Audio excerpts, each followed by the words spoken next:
Encore une fois.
enseigner de Dieu.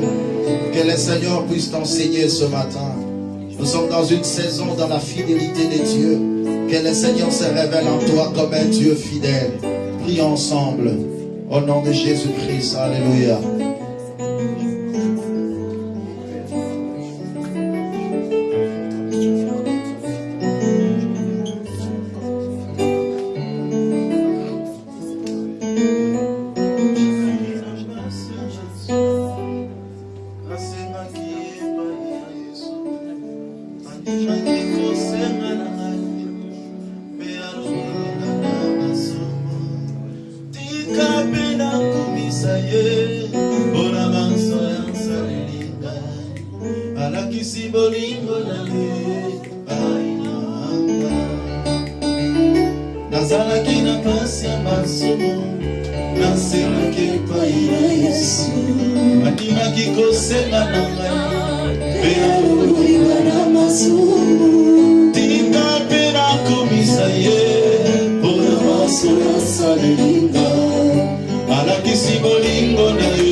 Acclamons le Seigneur Jésus-Christ.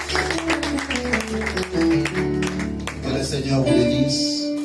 Que la grâce de Dieu soit avec vous. Sois mon interprète auprès de ton frère, ta soeur. Dis-lui que tu es béni en lui saluant, en disant que tu es béni parce que tu es là ce matin. Que le Seigneur vous bénisse abondamment. Bienvenue dans cette session que nous avions dénommée une saison dans la fidélité de Dieu. Reconnaissant que celui qui a fait la promesse est fidèle. Je vais faire un petit rappel pendant 5 minutes et nous allons continuer notre enseignement par la grâce du Seigneur. Nous sommes en train de parler sur la fidélité de Dieu. Au-delà de toute définition qui nous a été révélée, nous avions retenu une qui sera la une de notre enseignement. En disant que la fidélité, c'est l'expression de la constance de Dieu face à l'accomplissement de sa parole, face à l'accomplissement de sa promesse. On a deux choses. Nous avons la constance de Dieu lorsqu'il donne la promesse, et deuxième des choses, l'accomplissement. Le Dieu que nous prions, si nous disons qu'il est un Dieu fidèle, c'est parce qu'il est capable de rester constant lorsqu'il donne une promesse. Ce qui est quasiment impossible, parfois difficile pour un homme de rester constant lorsqu'il donne la promesse. Mais Dieu ne change pas. Il est constant lorsqu'il donne sa parole. Deuxième élément, il a la capacité d'accomplir la promesse qu'il a donnée. Les hommes disent, les paroles s'envolent, mais la parole de Dieu ne s'envole pas. Parce qu'il est écrit, le Seigneur notre Dieu veille sur sa parole pour l'exécuter. Alors le berger va m'accompagner dans la lecture des Saintes Écritures. Nous allons relire notre texte de 1 Corinthiens au chapitre 1er, le verset 9. S'il vous plaît, pendant que je suis en train d'enseigner, je veux que tout le monde soit concentré. Soit tu es dans ta Bible, soit tu écris l'enseignement parce que c'est important. Asseyez-vous très bien, concentrez-vous et regardez-moi. Le Seigneur va nous faire du bien. Amen. Amen. Est-ce que nous sommes ensemble? Amen. Alors accompagnez-moi par la lecture avec le micro s'il vous plaît. 1 Corinthiens chapitre 1er, le verset 9. Dieu est fidèle. Dieu est fidèle. Lui qui vous a appelé. Lui qui vous a appelé. À vivre en communion avec son Fils. À vivre en communion avec son Fils. Jésus-Christ notre Sauveur. Et Jésus-Christ notre Sauveur. La première phrase, c'est ce qui m'intéresse. La Bible commence à dire Dieu est fidèle. Alléluia. Le caractère de la fidélité de Dieu émane de sa nature. Dieu est fidèle.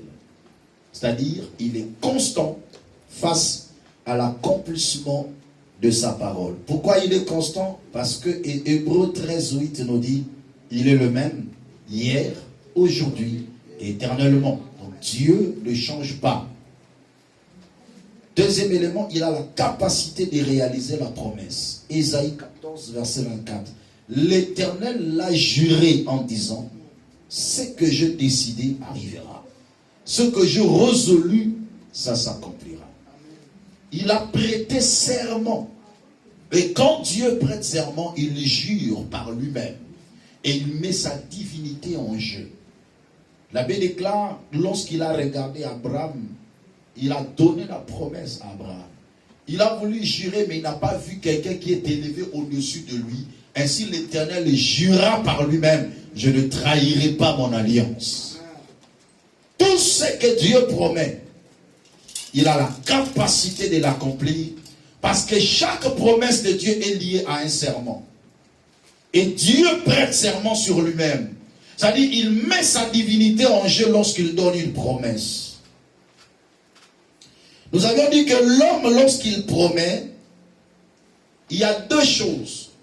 Soit il n'a pas la chose avec lui pour donner, soit le moment n'est pas favorable pour donner. Ça, c'est la promesse qui provient de l'homme. Je veux te donner ceci, l'homme te promet. Et parfois, il n'en a pas tout de suite. Mais il dit, lorsque j'aurai, je te donnerai. Ou tout simplement, le moment n'est pas favorable. Parfois, il ne s'est pas promené avec ce qu'il avait à te donner, alors il te donne une promesse. Mais dans les aléas du parcours, cette personne peut rencontrer des choses qui pourraient l'empêcher d'accomplir ce qu'il avait promis. Ce qui est quasiment différent de Dieu. Lorsque Dieu donne la promesse, il a déjà la chose avant de promettre. L'accomplissement dans la fidélité de Dieu précède la promesse. Tandis que chez l'homme, c'est la promesse qui précède l'accomplissement. L'Éternel a déjà la chose à nous donner. Mais il nous promet parce que il regarde la position et la disposition de l'homme. Lorsque l'homme promet, l'accomplissement de cette promesse dépend d'abord de lui.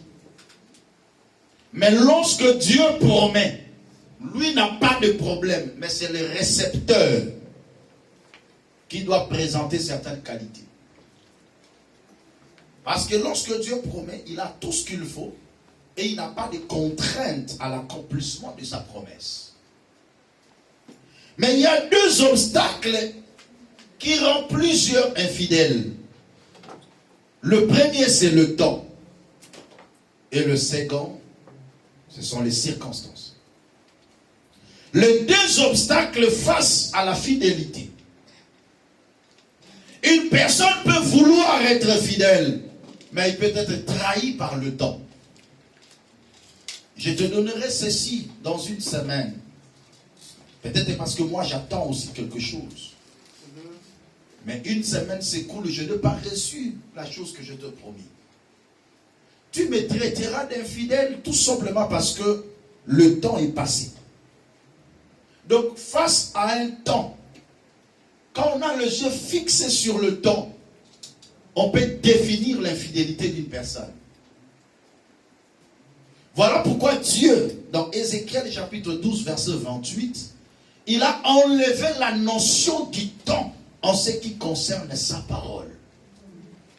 La Bible déclare, en ce qui concerne mes promesses, ma parole, il n'y aura plus de délai.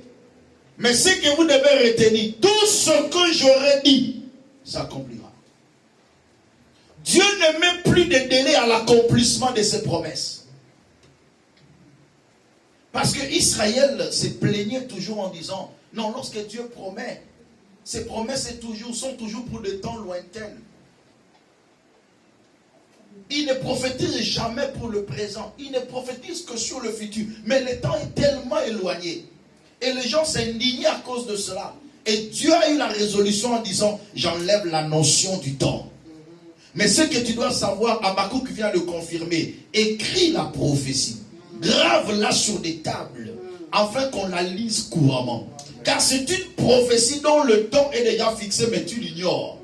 Mais le temps de chaque prophétie est fixé par Dieu. Mais il dit, si elle tarde, au moins, attends-la. Car elle s'accomplira, et elle s'accomplira certainement. Ton problème, c'est quoi? Braque le regard sur l'accomplissement de ce que Dieu t'a dit. Que le temps n'influence pas ta vie. Mais tu me dis, mais pasteur, comment le temps ne peut pas m'influencer? C'est tout simplement Joël 2, verset qui vient l'attester en disant, je vous remplacerai les années qu'ont dévoré les sauterelles. Parce que Dieu a la capacité de remplacer les années dévorées, les années passées dans la souffrance, les années passées dans l'attente de la prophétie. Dieu a la capacité de le remplacer. Cependant, lorsqu'il le remplace, c'est qu'il rallonge. Le remplacement en termes d'années constitue un rallongement. Est-ce que quelqu'un est avec moi? Ainsi, pour être fidèle, Dieu fait de nous l'objet principal de ses pensées. Je vous ai dit, même dans un couple, pour qu'une personne soit fidèle, il faut qu'il fasse de son partenaire l'objet principal de ses pensées. David dit, moi je suis pauvre et indigent, mais l'Éternel pense à moi. Le monde dirait que par ma condition, c'est comme si Dieu ne s'occupe pas de moi. Parce que je suis pauvre, parce que je suis indigent. Mais néanmoins, ce qui me rassure, je suis l'objet principal de pensée de Dieu. Est-ce que quelqu'un peut le déclarer? Je suis l'objet principal de pensée de Dieu. Je suis l'objet principal de pensée de Dieu. Un petit homme qui marche sur terre, mais un grand Dieu pense à lui. David dira un jour, mais qu'est-ce que l'homme pour que l'Éternel pense à lui? Qu'est-ce que l'homme pour que le Seigneur se souvienne de lui? La réponse est simple. C'est parce que l'homme est sur qui Dieu a fait une promesse. Amen. Et comme il est fidèle et qu'il ne peut jamais renoncer à sa promesse, il pensera toujours aux bénéficiaires. Le fait que Dieu pense à ses promesses automatiquement et d'une manière directe, il pense aussi aux bénéficiaires. Parce que qui est le bénéficiaire de la promesse de Dieu? Si c'est le toi. Et quand Dieu pense à ses promesses, il pensera aussi à la personne qui va bénéficier de cette promesse. Et c'est ce qui fait la force de la fidélité de Dieu.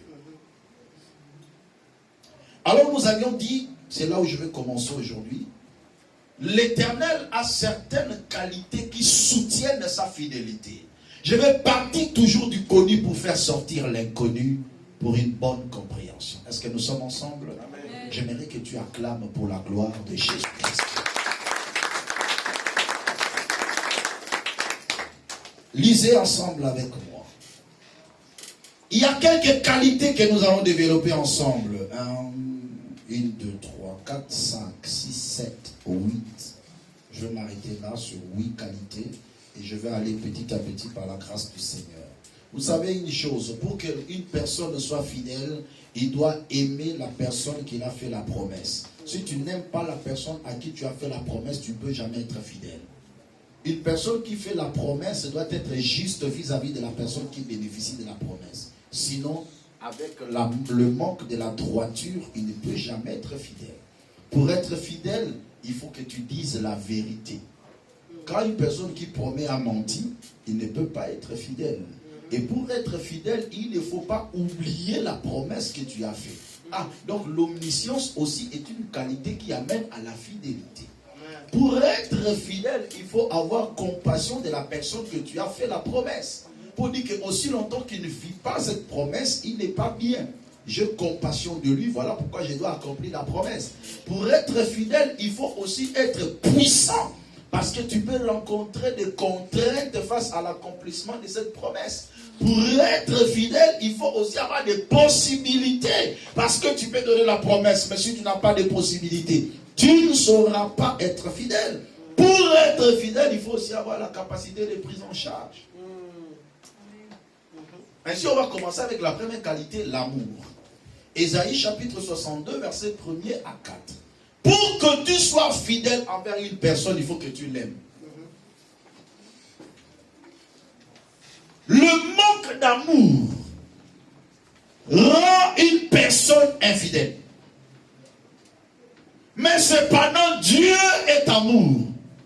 Dieu n'a pas l'amour, mais Dieu est amour parce que l'amour, c'est sa nature. Nous, les humains, nous avons l'amour, ou nous pouvons avoir l'amour. Mais Dieu est amour. C'est sa nature. Lisez-moi, Ésaïe chapitre 62, verset 1er à 4. Allons-y. À cause des Sion, À cause de Sion, je ne me tairai pas. je ne me tairai pas.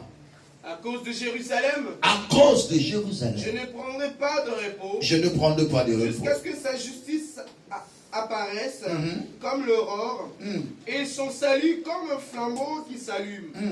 Alors, les nations verront ta justice Alléluia. et tous les rois ta gloire, et on t'appellera d'un nom nouveau, défini par l'Éternel lui-même. Tu seras une couronne splendide dans la main de l'Éternel, un turban royal dans la main de ton Dieu. On ne t'appellera plus abandonné. Alléluia. On ne dira plus à ta terre dévastation, mais on t'appellera mon plaisir éternel, et on appellera ta terre mariée, car l'Éternel prend plaisir en toi, et ta terre aura un mari. Hosanna. Est-ce qu'on peut acclamer pour cette parole? Amen. Gloire à Dieu. Ma version commence bien en disant pour l'amour de Sion, à cause de Sion, pour l'amour de Sion. Dieu dit, je ne me tairai point. Pour l'amour de Jérusalem, je ne prendrai point de repos. La motivation que le Seigneur a provient de quoi? De l'amour qu'il porte. Il dit, pour l'amour de Jérusalem, je ne prendrai point du repos. Lorsque quelqu'un ne veut pas prendre du repos, c'est qu'il veut se maintenir dans l'activité. Suivez-moi très bien. Lorsque quelqu'un dit, pour l'amour de l'église par exemple, je ne prendrai point du repos, c'est qu'il dit, je me mettrai en activité. C'est plus simple que ça. C'est que je veux continuer à travailler jusqu'à ce que son salut paraisse comme l'aurore.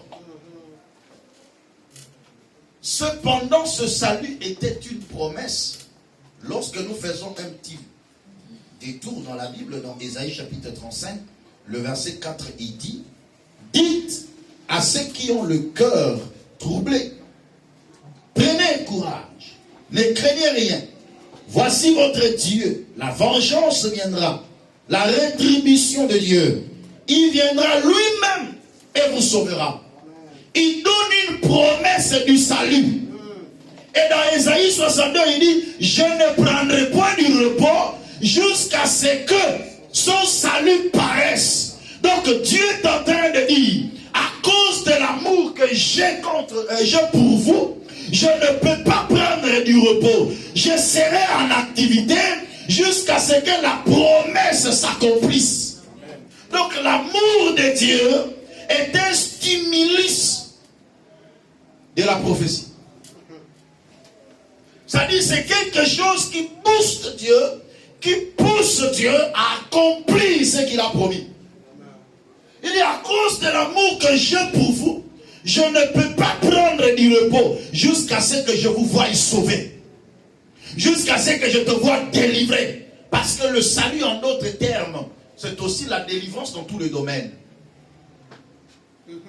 Alléluia. Dieu nous a promis la délivrance. La Bible déclare Christ est notre Pâque. Christ est notre délivrance. Et il dit, pour l'amour que je porte pour toi, je ne prendrai point du repos. Ça dit, je serai en exercice. Voilà pourquoi depuis l'ancienne alliance jusqu'à la croix, Dieu était en exercice. Dieu travaillait. C'est lorsqu'il a accompli l'œuvre de la croix, c'est alors qu'il est allé s'asseoir. C'est alors qu'il a pris du repos lorsqu'il a accompli le salut. Et c'est quelqu'un qui est en train de comprendre. C'est comme si je monte plus loin, que je descende un peu. Alléluia. Regardez-moi et suivez-moi bien. Il dit, pour l'amour de Sion, je ne me tairai point. Donc ça dit, je ne prendrai point du repos pour l'amour que je porte pour vous. Je dis ceci. Depuis ce temps-là, depuis l'ancienne alliance, Dieu n'a pas pris du repos. Dieu était en activité. Pourquoi? Parce qu'il a donné une promesse. Mais qu'est-ce qui le motive d'être en activité? Parce qu'il aime son peuple. À cause de cet amour, Dieu a multiplié des stratégies. Dieu a continué à travailler. Lui qui est le créateur, il a commencé à se manifester, à se révéler par des humains. Il les envoie. Il leur donne des missions pour aller sauver son peuple.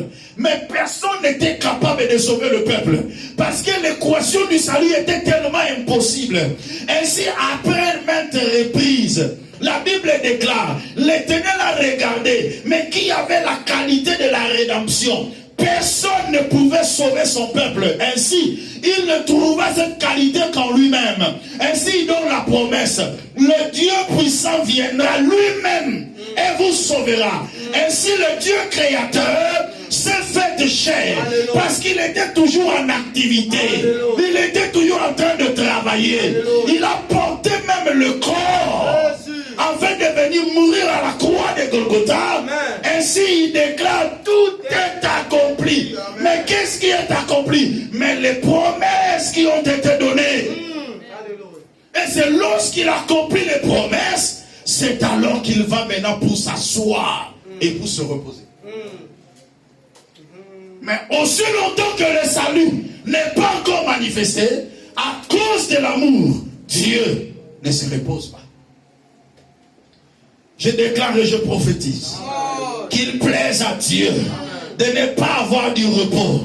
Aussi longtemps que ta maladie n'est pas guérie, aussi longtemps que ta situation n'est pas changée, aussi longtemps que tu n'es pas régularisé, aussi longtemps que tu n'es pas béni, que Dieu ne se repose pas, que l'Éternel soit en activité à cause de son amour, jusqu'à ce que ton salut paraisse, jusqu'à ce que ton identité change. On t'appellera plus délaissé, on t'appellera plus abandonné, on t'appellera plus célibataire, on t'appellera plus stérile, on t'appellera plus maladif, mais l'on t'appellera d'un nom nouveau que la bouche de Dieu va déterminer. Je mets fin à tous les noms que la bouche des hommes t'ont donné. Je mets fin au nom de Jésus. Et ce matin, que Dieu parle. Ce matin, que ton Père te donne un nom. Car il n'y a que le Père qui a le monopole de donner le nom à un enfant. Si tu donnes le nom à l'enfant d'autrui, quand son père viendra, il dira non, il ne sera pas appelé ainsi, on l'appellera Jean. Et le nom du Père, c'est ce qui va rester. Mais qui t'a appelé maladif, tu me diras c'est le médecin. Mais ça c'est le nom d'une personne, c'est le nom donné par un homme. Mais qu'est-ce que Dieu te dit? Mon Dieu me nomme, je suis apte. Mon Dieu me nomme, je suis en bonne santé. Mon Dieu me nomme, je suis fécond. Mon Dieu me nomme, je suis béni. Sois appelé du nom de l'Éternel. La Bible déclare, mon peuple sera appelé par mon nom. Que tu sois appelé du nom que l'Éternel va déterminer. À cause de l'amour de Dieu qui change ton identité. Parce qu'il va accomplir sa promesse. jusqu'à ce que sa délivrance paraisse. Pourquoi Dieu est fidèle? Parce qu'il a accompli ses promesses. Ésaïe, chapitre 54. Versets 6 à 8. Aujourd'hui, je suis que dans Ésaïe. Versets 6 à 8. Lis Oui. dans ta version, moi aussi je vais lire. Oui, Oui. l'Éternel t'a rappelé comme une femme abandonnée, L'Éternel t'a rappelé comme une femme abandonnée, à l'esprit abattu, à l'esprit abattu. comme une femme des jeunes années qu'on a rejetée, Comme une femme de jeune année, une femme de la jeunesse. dit ton Dieu. Qu'on a abandonné, qu'on a délaissé, dit ton Dieu. Écoutez bien ça.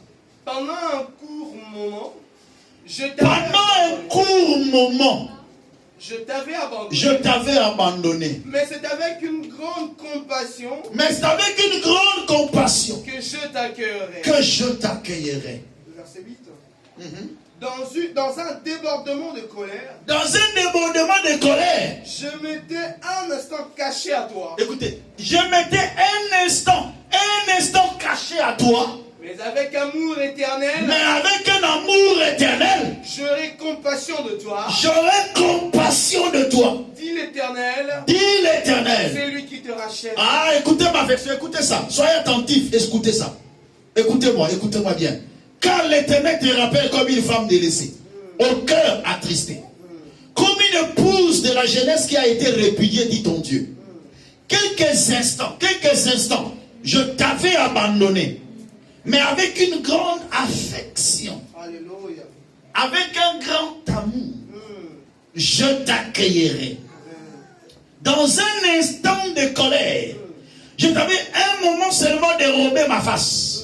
Mais avec un amour éternel, j'aurai compassion de toi. Je déclare et je prophétise. La colère de Dieu n'est que pour un peu de temps.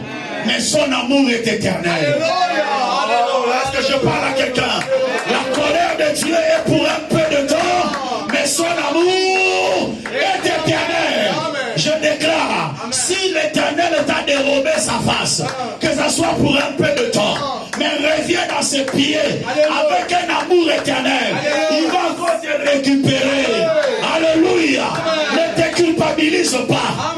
Non, parce que j'ai péché, parce que j'ai tué, parce que j'ai fait ceci. Dieu m'a abandonné. Oui, mais reviens dans sa présence. Avec une grande affection, avec un grand amour, il va encore t'acquérir parce qu'il t'a donné la promesse du salut. À cause de la promesse du salut, avec une grande affection, que l'Éternel t'accueille encore dans sa présence. Pendant que le monde me juge, quand je rentre dans ses pieds, lui avec une grande affection m'accueille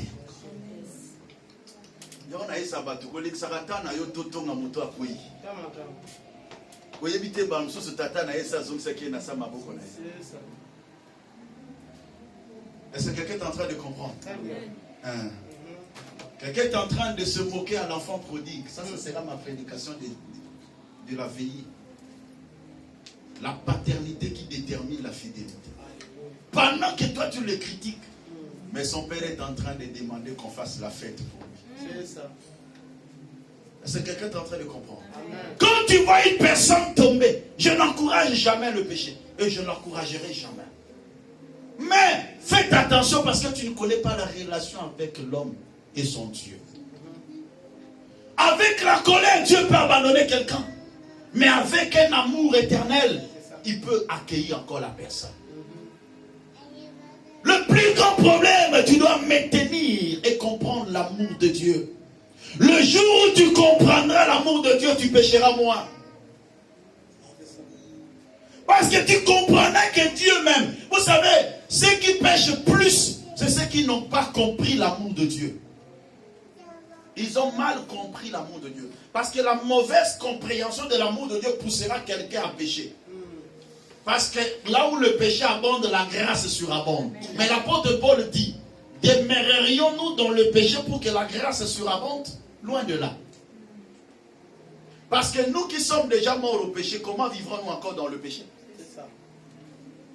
Alléluia. Amen. Quand tu comprends l'amour de Dieu, non, j'ai péché contre lui, mais il m'a recueilli dans sa présence. Amen. Ah non, je ne le ferai plus. L'expression de l'amour de Dieu nous pousse à la sainteté. La compréhension de l'amour de Dieu nous pousse à le craindre davantage. Parce que notre crainte de Dieu n'est pas le fruit de nos efforts. Bien-aimé dans le Seigneur, tu étais abandonné un peu de temps à cause de l'affection de Dieu. Dieu va t'accueillir encore parce qu'il veut se maintenir dans la fidélité. L'amour de Dieu est une garantie pour nous, le chrétien. Même si tu traversais des périodes d'abandon, tu étais délaissé, repudié, des moments de péché. Mais tu dois connaître une chose. Romains chapitre 8, verset 37, rapidement. Romains chapitre 8, verset 37. Romains chapitre 8, verset 37. Allez-y. Au contraire, dans tout tout nous cela, sommes plus que vainqueurs. nous sommes plus que vainqueurs. Grâce à celui qui nous a aimés. Grâce à celui qui nous a aimés. Le second dit, mais en toutes ces choses. Quelles sont ces choses qu'on a citées un peu plus haut? Monte un peu plus haut. Cite-nous maintenant ces choses. Le verset 36. Allez-y. De fait, il est écrit. C'est à cause de toi qu'on nous met à mort à longueur de journée. Qu'on nous considère comme des brebis destinées à la boucherie. On nous met à mort face au péril, face au feu, face à la tribulation, face à l'épée, face à l'angoisse. En toutes ces choses, nous sommes de plus que vainqueurs par celui qui nous a aimés. L'amour de Dieu nous pousse à la victoire et nous donne la victoire. Celui qui veut être fidèle, il doit aimer la personne qui l'a fait la promesse. Si tu n'aimes pas la personne à qui tu as fait la promesse, tu ne seras jamais fidèle vis-à-vis de la personne. Deuxième qualité de Dieu qui lui donne ce pouvoir d'être fidèle, c'est la justice. La justice, c'est le fait d'être franc, équité, droit. La justice, c'est une conduite droite dans les relations avec autrui. Lorsqu'on dit que celui-ci est fidèle, c'est qu'il a une conduite de droiture à l'égard de l'autre personne. La justice sera définie dans cet enseignement dans deux dimensions. La dimension de la justice en termes de relation et la dimension de la capacité de justifier. Dieu n'est pas seulement juste, mais Dieu peut justifier. Ou Dieu justifie. Dieu est juste et il justifie aussi. Qui a dit Amen? C'est ce genre de ces deux qualités que je vais expliquer au travers de cette deuxième dimension. Mais dans la compréhension toujours de la justice, c'est le respect de l'alliance aussi. La justice, c'est le respect de la parole donnée. La parole promise. Lorsqu'on veut dire que cette personne est juste, c'est lorsque il donne une parole, il respecte aussi sa parole qu'il avait donnée. Il y a des gens qui sont champions à donner des promesses. Mais tellement qu'ils sont injustes, ils n'accomplissent pas, ils ne sont pas droits à la promesse donnée. Qui a dit Amen? C'est très important, ce sont des escrocs. Je vais lire Job chapitre 34, verset 10 à 15.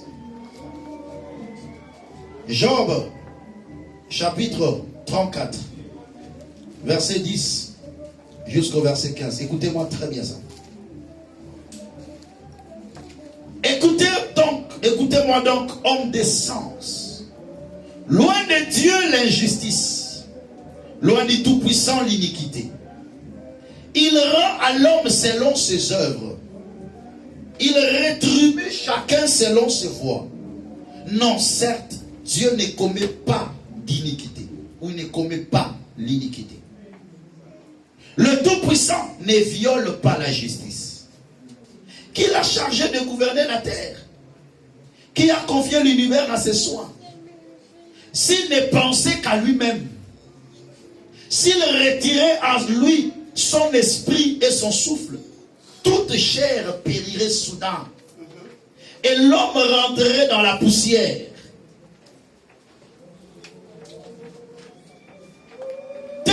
qu'il est juste. Il a donné la parole, il a donné la promesse. Il respecte. L'homme commet le péché, mais Dieu reste juste. Suivez-moi très bien. Écoutez ce qu'il dit au verset 14. S'il ne pensait qu'à lui-même, être juste, c'est aussi penser à l'autre. S'il ne pensait qu'à lui-même,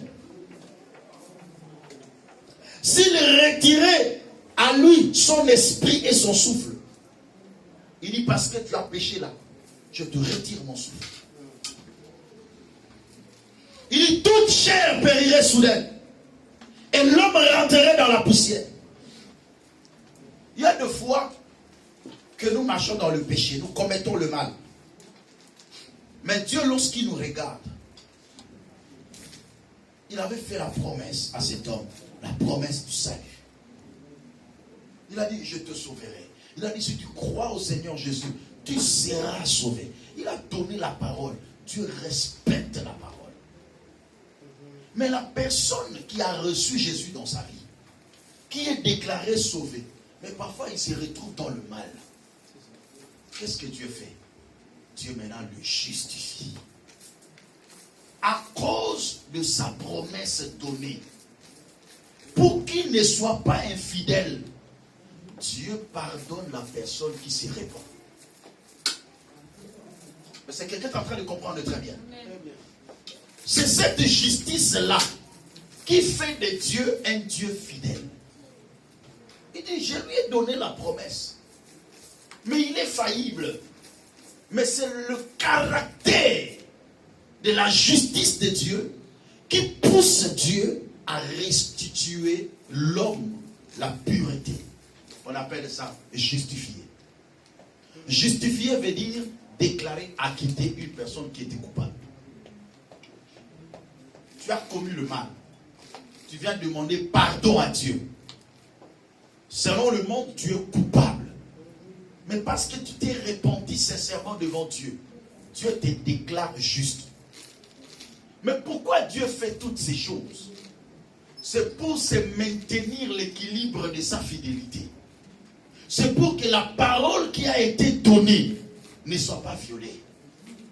Lui qui a donné la promesse du salut, il veut que tu te maintiennes en pureté pour que tu ne perdes pas le salut. Voilà pourquoi il est difficile, parfois impossible, un vrai chrétien de perdre le salut. Est-ce que quelqu'un est en train de comprendre?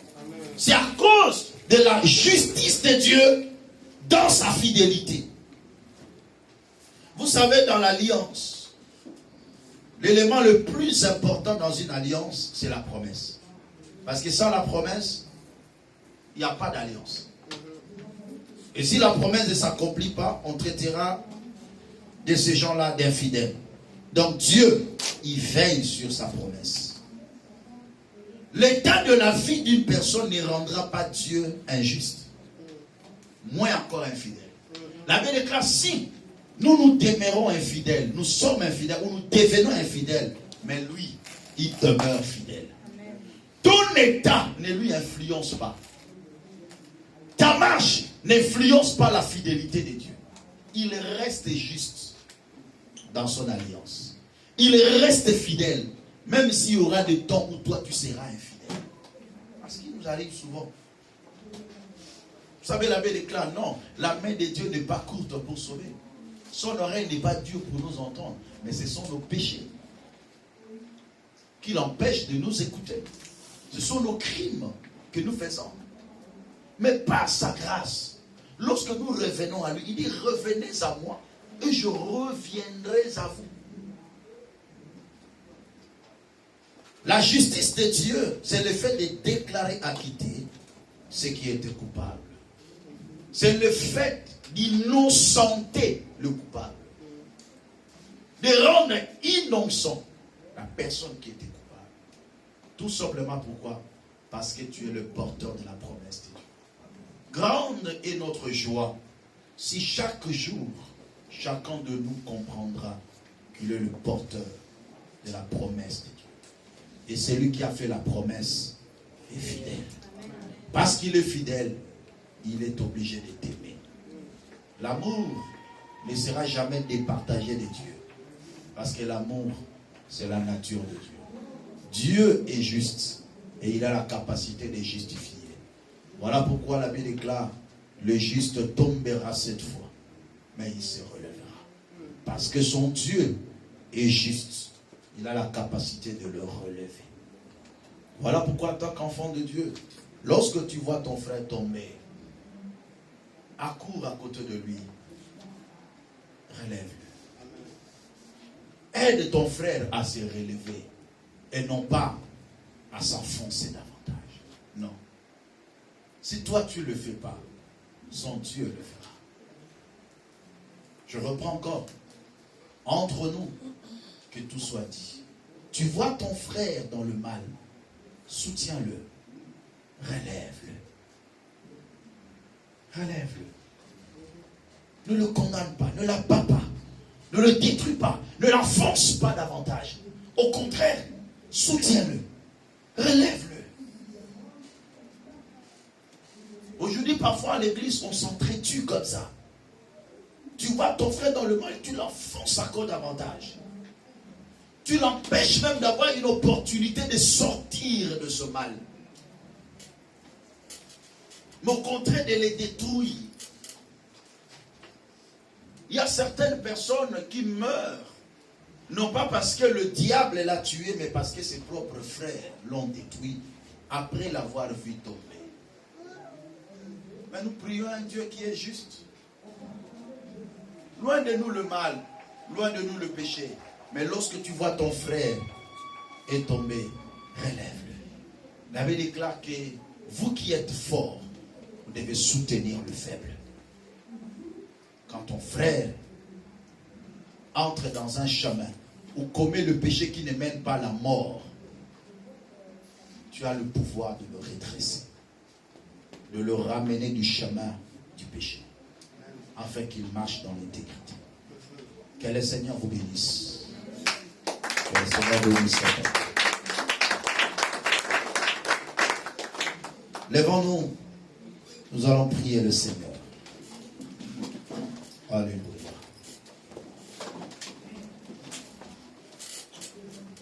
Gloire à l'Éternel. Commence à dire merci à Dieu pour cette parole. Rendez gloire à Dieu pour ce message. Prions ensemble au nom de Jésus-Christ. Alléluia. Seigneur notre Père, nous te disons merci. Ton amour est grand à notre égard, Seigneur mon Dieu. Merci pour ton amour, Seigneur, qui atteste ta fidélité. Merci pour ta justice et ta capacité de nous justifier, même lorsque nous nous retrouvions, Seigneur, dans le mal. Éternel Dieu, nous venons déclarer et confesser que tu es l'Éternel qui nous aime. Nous venons déclarer, Éternel, à cause de ton amour, tu ne prends pas du repos jusqu'à ce que tu nous voies être restaurés par ta puissance. Alléluia. Jésus, commence à prier, bien-aimé, que chacun de nous puisse dire à Dieu, Seigneur, je veux que tu puisses me justifier. On va commencer par là, bien-aimé dans le Seigneur. Dis à Dieu, là où je tombais, relève-moi. Déclare-moi pur. Déclare-moi quitté lorsque le monde me condamne. Voilà pourquoi il est écrit, il n'y a donc maintenant aucune condamnation pour ceux qui sont en Jésus-Christ. Il n'y a aucune condamnation. Dis à Dieu, déclare-moi quitté. Dis à Dieu, pardonne-moi, j'ai besoin de toi. Prions ensemble, bien-aimés. Au nom de Jésus-Christ, alléluia. Oh Seigneur, oh Dieu, nous venons près de toi. Oh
Seigneur, pardonne tes enfants et purifie-le par ton sang, car tu es un Dieu juste.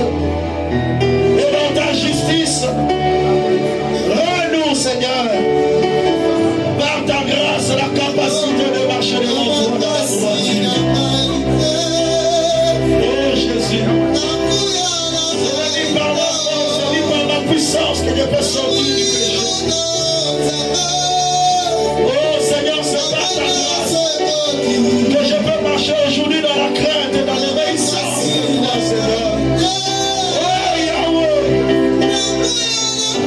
j'ai besoin de toi, papa. Yahweh, j'ai besoin de toi, mon Dieu. Tes enfants ont besoin de toi, Seigneur, mon roi. Pardonne-le, mon Dieu. Pardonne-le, Seigneur. Pardonne tes enfants, mon Dieu. Toi qui es juste, afin de préserver l'accomplissement de ta parole. Oh Dieu, écoute ma prière que j'adresse pour mon frère. Écoute ma prière que j'adresse en faveur de ma soeur. Écoute ma prière, Seigneur. Qu'il te plaise, mon Dieu, de nous pardonner, Seigneur.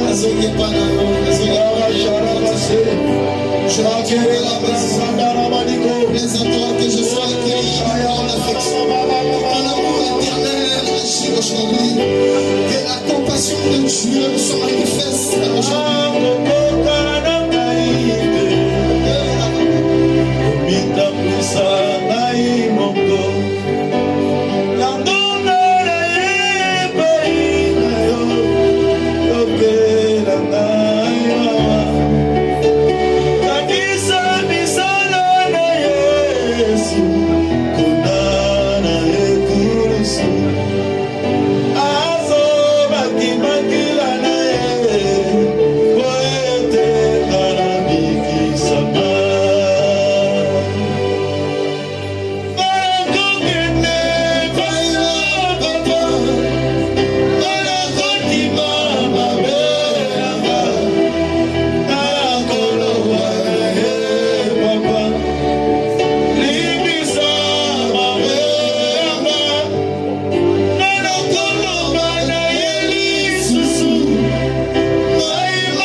Commence à implorer le sang de Jésus de te purifier ce matin.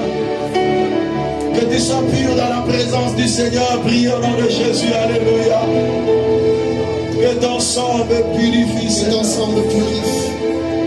Que ton sang me lave complètement, Seigneur, devant ta face, oh Dieu. Yahweh, purifie tes enfants par ton sang. Lave-le complètement, Seigneur. Oh,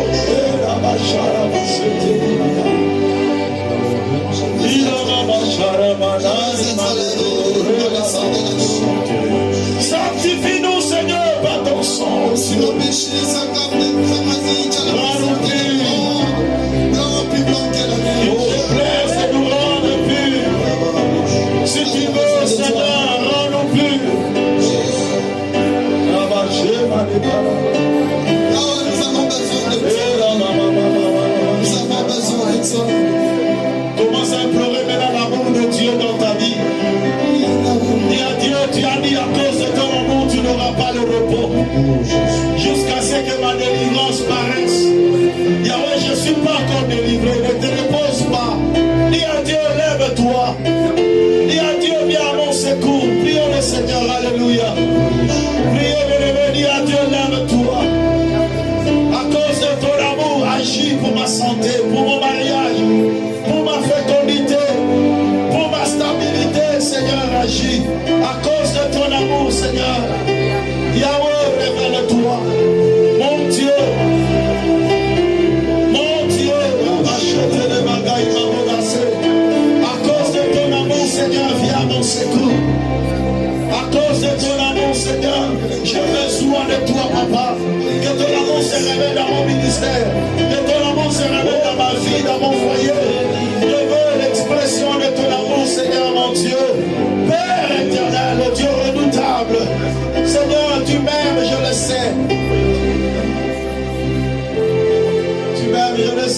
le portes dans ton cœur. Alléluia.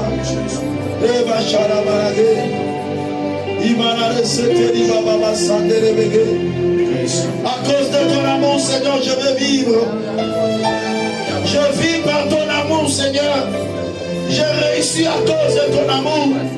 Parce que tu m'aimes, tu me stabilises. Parce que tu m'aimes, tu me fais réussir. À cause de ton amour, Seigneur. Alléluia.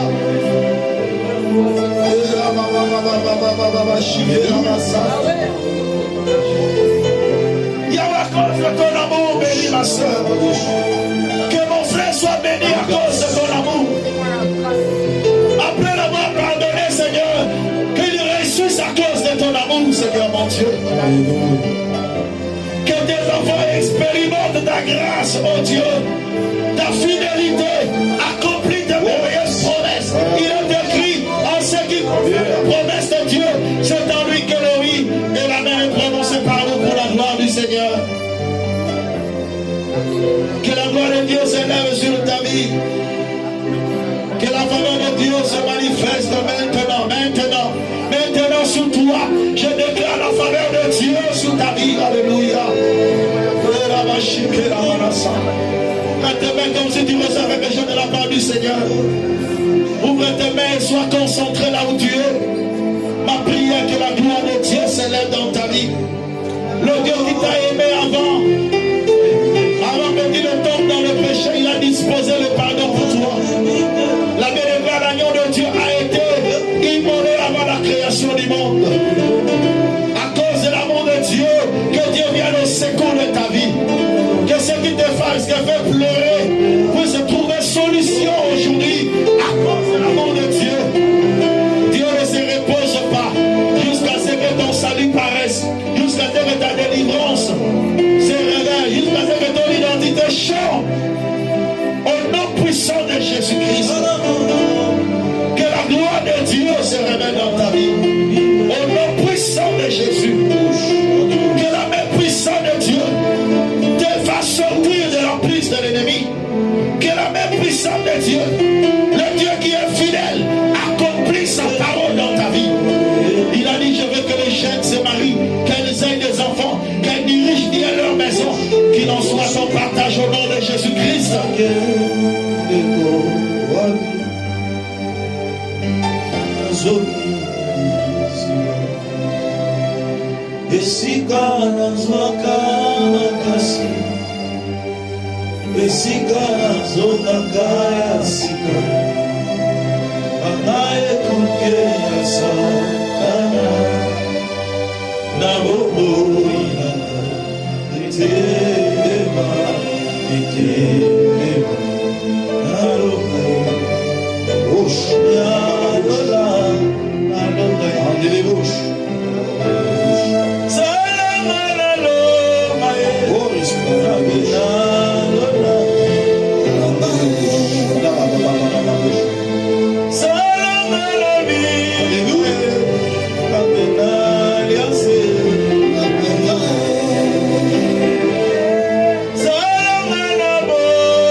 Ils ont vaincu, c'est la parole de leur témoignage.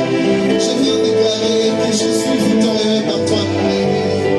Mais je désire que cette victoire aujourd'hui me soit, Seigneur, cette fois-ci donnée. Parce que la victoire que tu donnes, personne ne peut la dérober. Personne ne peut me ravir la victoire que tu me donnes. Voilà pourquoi c'est toi qui dois, Seigneur, je devrais embauche. Seigneur, ma coupe, seul toi peut faire déborder ma coupe. Je ne veux pas que ça vienne de l'homme. Donne-moi la victoire, ce qui vient de toi. Parce que ce qui vient des hommes est imparfait. Voilà pourquoi je veux une victoire que tu donnes, Seigneur. Une victoire qui dure dans le temps. Une victoire qui dure dans le temps. Une victoire comme dans l'amour. Une victoire comparable dans l'amour. Puisque ton amour est éternel. Ce que tu donnes est éternel. Je cette fois-ci, Adonai, que la révélation de ma santé ne connaisse pas de rechute.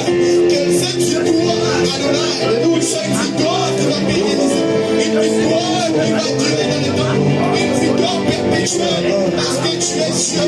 Déclare la victoire. Proclame la victoire sur ta santé. Proclame la victoire sur ta vie. Sur ton travail, sur tes affaires. Proclame la victoire. Au puissant de Jésus. Je proclame la victoire.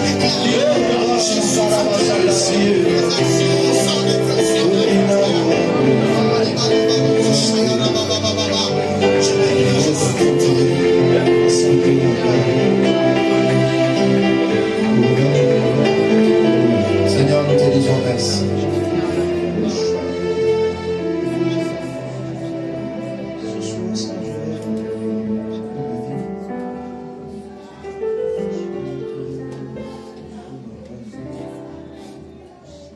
À cause de son amour, tu es aujourd'hui plus que vainqueur.